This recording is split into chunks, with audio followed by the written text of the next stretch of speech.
Good morning student, science class 10 chapter 7 session second. कल के sessions में बिफोर सेशन में अपने परमाणु सिद्धांत और उसकी संरचना से संबंधित मॉडल पढ़ रहे थे, जिसमें अपन ने जे थॉमसन का और जिसको प्लम पुडिंग मॉडल कहा था और अपन ने रदरफोर्ड का स्वर्णपत्र प्रयोग पढ़ा था। आज अपन तीसरा मॉडल्स पढ़ेंगे नील्स बोर का, जो रदरफोर्ड के मॉडल की कमियां थी कि क्यों इलेक्ट्रॉन स्थायी नहीं रह पाता है, उसके ऊर्जा स्तर में कमी क्यों नहीं आती है और क्यों परमाणु अपने आप को स्थायित्व मानता है। दूसरा, इलेक्ट्रॉन की संरचना किस प्रकार की होती है। इन दोनों कमियों पर नील्स बोर ने अपना मॉडल प्रस्तुत किया, जो कि क्वांटम सिद्धांत के ऊपर आधारित था और 1913 में दिया गया था। इन्होंने हाइड्रोजन की संरचना और उससे रिलेटेड जो भी हाइड्रोजन से रिलेटेड जो भी खोज या जानकारी थी, उसको आधार मानते हुए उन्होंने हाइड्रोजन का एक प्रतिरूप तैयार किया और जो उन्होंने अपने इस मॉडल से बहुत अच्छी तरह से एक्सप्लेन किया। रदरफोर्ड के मॉडल की कमियों को दूर करने का प्रयास नील्स बोर ने किया था। नील्स बोर के मॉडल की कुछ परिकल्पनाएं थी, जिसमें से बहुत कुछ परिकल्पनाएं जो है वो रदरफोर्ड के मॉडल से ली गई थी। उसमें अपन देखें, पहला है कि परमाणु के केंद्र में नाभिक होता है, जिसमें धन आवेश जो होता है वो पूरी तरह से पाया जाता है, जिसको क्या नाम दिया था, प्रोटॉन नाम दिया था। ये चीज अपन ने कल भी पढ़ी थी कि परमाणु जो है उसका बहुत सारा भाग जो होता है वो खोखला होता है, केवल उसका धन आवेशित भाग जो होता है वो परमाणु के नाभिक में या केंद्र में पाया जाता है। इलेक्ट्रॉन नाभिक के चारों निश्चित त्रिज्या और निश्चित ऊर्जा वाले कक्ष में गति करते हैं, जिसको अपन ने कल कक्षा, कोश, ऑर्बिट या ऊर्जा स्तर कहा था। हमने बात की थी इलेक्ट्रॉन जो है वो नाभिक के चारों ओर निश्चित कक्षा में, यानी कि निश्चित त्रिज्या और निश्चित ऊर्जा स्तर वाले कक्षा में गति करते हैं या चक्रण करते हैं। ये कक्षाएं नाभिक के चारों ओर सकेंद्रीय रूप से उपस्थित होती है। आप डायग्राम देखें तो इन सबका वृत्त जो है वो क्या है, एक सकेंद्रीय वृत्त है और इसी के एक ही केंद्र को आधार मानकर अगर कोई वृत्त बनाया जाता है उसको सकेंद्रीय वृत्त कहते हैं, जिसको अपन L से दर्शाते हैं। इसका मान हमेशा पूर्णांक होता है, 1 2 3 4 तो मैंने लिखा है 1 2 3 4 5, यानी कि कभी भी 1/4 या 3/4 नहीं होता है। नेक्स्ट है n का मान बढ़ने पर कक्षाएं नाभिक से दूर हो जाती है। देख रहे हैं अपन, यहाँ पे n का मान 1 है, यहाँ पे 2 है, 3 है, 4 है, 5 है। तो जो n का मान 1 है वो कक्षा जो है वो नाभिक के पास है, और जिसमें n का मान 5 है ऑब्वियस है वो कक्षा नाभिक से क्या होगी, दूर होगी।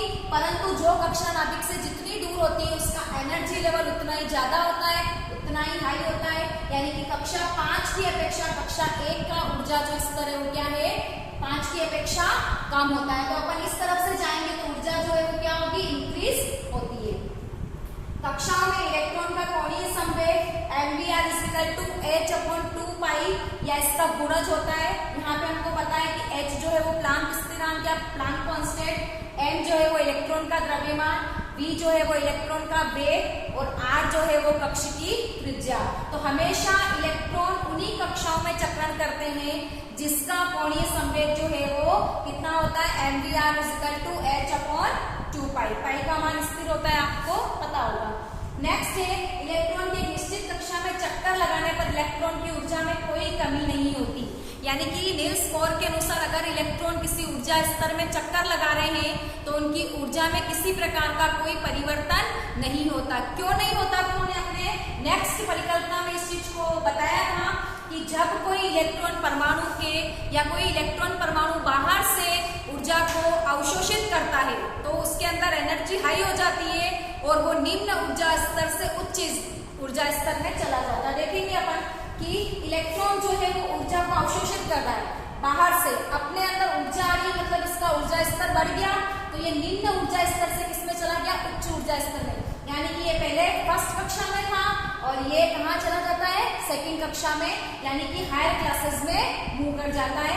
उसी प्रकार अगर कोई इलेक्ट्रॉन जो है वो उच्च ऊर्जा स्तर में है और ऊर्जा का उत्सर्जन कर रहा है, उसकी एनर्जी जो है वो कम हो रही है, तो वो कहाँ आ जाएगा, निम्न ऊर्जा स्तर में आ जाता है। इस कारण से उन्होंने कहा कि इलेक्ट्रॉन की ऊर्जा में किसी प्रकार का कोई परिवर्तन नहीं होता है। इलेक्ट्रॉन जब परमाणु के बाहर से किसी प्रकार की ऊर्जा का अवशोषण करता है तो उत्तेजित होकर वो उच्च ऊर्जा स्तर में चला जाता है, और यदि ऊर्जा का उत्सर्जन करता है तो निम्न ऊर्जा स्तर में आ जाता है। ये उच्च ऊर्जा स्तर में जाना और निम्न ऊर्जा ऊर्जा स्तर में आना, इसके कारण से इलेक्ट्रॉन के ऊर्जा के अवशोषण और उत्सर्जन से एक रेखिक स्पेक्ट्रम का निर्माण होता है। इस प्रकार का स्पेक्ट्रम बनता है आपके अलग अलग बैंड पे, और उसको अपन क्या कहते हैं, रेखिक स्पेक्ट्रम कहते हैं। इन सबको आधार मानते हुए निल्स बोर ने बहुत हद तक इलेक्ट्रॉन के इस मॉडल से इलेक्ट्रॉन के किस प्रकार से चक्रण होता है, किस प्रकार से उसकी ऊर्जा में कोई परिवर्तन नहीं होता, उसको एक्सप्लेन करने का प्रयास किया। फिर भी इस मॉडल की कुछ कमी थी जो अपन डिस्कशन करेंगे कि अधिक इलेक्ट्रॉन वाले परमाणु प्रतिरूप को इस मॉडल द्वारा नहीं समझाया जा सकता, यानी कि किसी में अगर इलेक्ट्रॉन की संख्या 25 से 50 है तो उस इलेक्ट्रॉन वाले परमाणु की संरचना को अपन निल्स बोर के मॉडल से एक्सप्लेन नहीं कर सकते।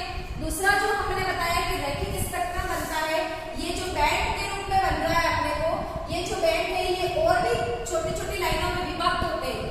ये लाइनें किसकी होती है, इसके बारे में भी ये मॉडल व्याख्या नहीं कर सकता कि रेखिक स्पेक्ट्रम एक से अधिक लाइनों में बटा होता है, लेकिन क्यों, उसकी व्याख्या भी निल्स बोर नहीं कर सका।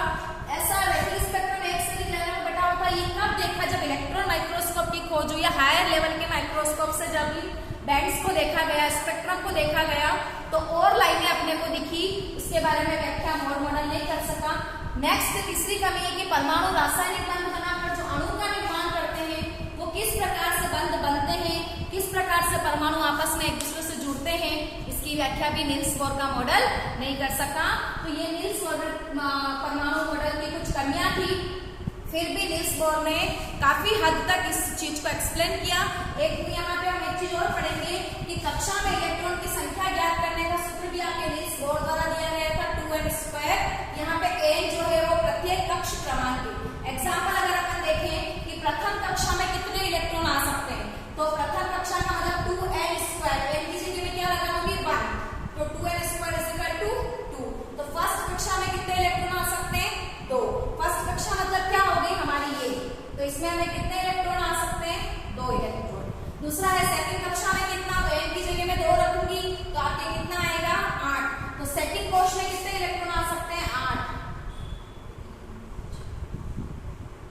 ये 8 इलेक्ट्रॉन। तीसरी कक्षा में कितने आएंगे, 18। चौथी में कितने आएंगे, 32। पांचवी में कितने आएंगे, 50। इस प्रकार से अपन किसी भी कक्षा में कितने इलेक्ट्रॉन आ सकते हैं। फॉर एग्जाम्पल स्कूटर 2 सीटर होता है, तो स्कूटर पे कितने बैठ सकते हैं, 2 जने। तो ये लिमिटेशन है कि किसी कक्षा में कितने इलेक्ट्रॉन आ सकते हैं। तो हमें पता होना चाहिए कि ये पहली कक्षा में केवल 2 इलेक्ट्रॉन रह सकते हैं, दूसरी में 8, तीसरी में 18, चौथी में 32 और पांचवी कक्षा में 50 इलेक्ट्रॉन ही आ सकते हैं। इस सूत्र के आधार पर हम किसी भी तत्व के बाह्यतम कोश में कितने इलेक्ट्रॉन है, कितनी उसकी संयोजकता होगी, उसके बारे में भी बहुत अच्छे से जान सकते हैं। एग्जाम्पल देखें तो मैंने आपको यहाँ दे रखा है सोडियम, जिसका परमाणु क्रमांक अपने को पता है कि 11 होता है। इसके बाह्यतम कोश में इलेक्ट्रॉन की संख्या कितनी होगी, उसको ज्ञात करने के लिए हम इस सूत्र का उपयोग करेंगे कि पहली कक्षा में कितने इलेक्ट्रॉन लिखेंगे, 2। दूसरी में कितने लिखेंगे, 8। अब 8 हो तो 10 हो गए, 11 में से 10 गए तो कितना बचा, 1। तीसरी कक्षा में कितने आ सकते हैं, मैक्सिमम लिमिट 18 है, मिनिमम कोई लिमिट नहीं होती है। फॉर एग्जाम्पल अपन अगर बस में बैठते हैं और वो 52 सीटर बस है, तो मैक्सिमम लिमिट कितनी है, 52 सीटर। मिनिमम तो उसमें एक जना बैठ के भी जा सकता है। वही है कि मिनिमम इसमें 18 इलेक्ट्रॉन आ सकते हैं, मैक्सिमम लेकिन अभी कितने हैं हमारे पास, 11 में से 10 चले गए तो 1। तो सोडियम की संयोजकता कितनी हो गई, +1। +1 इसलिए लिखूंगी मैं कि बाह्यतम कोश में अष्टक पूर्ण करने के लिए इलेक्ट्रॉन को क्या करेगा, त्यागेगा, तभी सोडियम परमाणु क्या होगा, स्थायित्व को प्राप्त करेगा। और एग्जाम्पल अगर अपन देखें, फॉर एग्जाम्पल मैग्नीशियम का परमाणु क्रमांक कितना होता है, 12। यानी कि प्रथम कक्षा में 2, दूसरी कक्षा में 8 और तीसरी कक्षा में कितने हो गए, 2। बाह्यतम कोश में मैग्नीशियम की संयोजकता कितनी हो गई, 2। तो मैग्नीशियम की संयोजकता हम कितनी लिखते हैं, 2+। और आप देखें क्लोरीन का परमाणु क्रमांक होता है 17। प्रथम कक्षा में 2, दूसरी कक्षा में 8, तीसरी कक्षा में 7, क्योंकि 8 और 2 10, 17 में से 10 गए तो 7। तो बाह्यतम कोश में कितने इलेक्ट्रॉन है क्लोरीन के पास, 7। लेकिन मैं इसकी संयोजकता 7 नहीं लिखूंगी, क्योंकि ये 7 इलेक्ट्रॉन को निकाले, इसकी अपेक्षा 1 इलेक्ट्रॉन को ग्रहण करके अष्टक पूर्ण कर ले, तो इसकी संयोजकता कितनी है, -1। क्योंकि इसके पास अष्टक पूर्ण यानी कि 8 इलेक्ट्रॉन करने के लिए कितने इलेक्ट्रॉन की कमी है, 1 की कमी है, इसलिए मैं इसकी संयोजकता कितनी लिख सकती हूँ, -1। और देखिए आप एल्यूमिनियम का परमाणु क्रमांक होता है 13।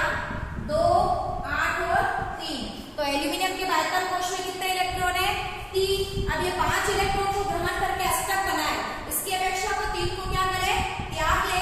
इसके एलिमेंट की संयोजकता कितनी हो गई, +3। इस प्रकार से अपन 2n² से कक्ष में इलेक्ट्रॉन की संख्या निकालकर उनके बाह्यतम कोश की संयोजकता को भी क्या कर सकते हैं, ज्ञात कर सकते हैं। तो आज के सेशंस में मैंने नील्स बोर की परिकल्पनाओं को पढ़ा, साथ ही इसने किस प्रकार से कक्ष को या ऑर्बिट का संरचना बताई थी उसको देखा और इसकी कमियों के बारे में डिस्कशंस किया, और किसी भी कक्षा में इलेक्ट्रॉन की संख्या ज्ञात करना या बाह्यतम कोश में उपस्थित इलेक्ट्रॉन की संख्या ज्ञात करने के सूत्र को अपन ने देखा। आज के सेशन में इतना ही।